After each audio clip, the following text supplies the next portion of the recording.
Dahil sa ulan at high tide, nakakaranas ng baha ang ilang mabababang lugar sa Dagupan City. Narito ang report.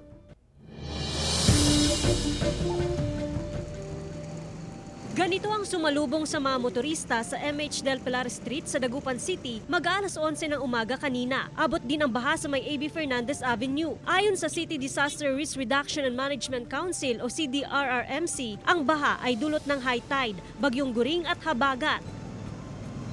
Mas mataas naman ang antas ng baha sa may kalsada ng Barangay Herrero Perez.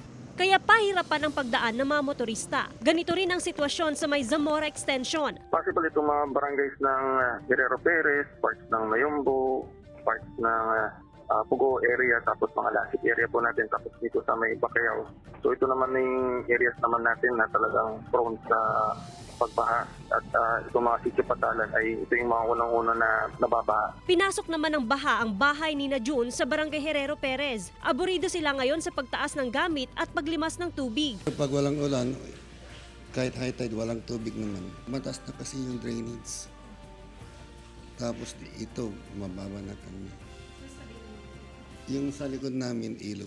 Ayon sa CDRRMC, mga mabababang lugar at mga barangay na tabi lamang ng ilog ang nakararanas ng baha. Humuhupa naman daw ito tuwing hapon kapag wala ng high tide, liban sa mga lugar na walang labasan ng tubig. Kasama si Jing Dakanay, Joan Punsoy, One North Central Luzon.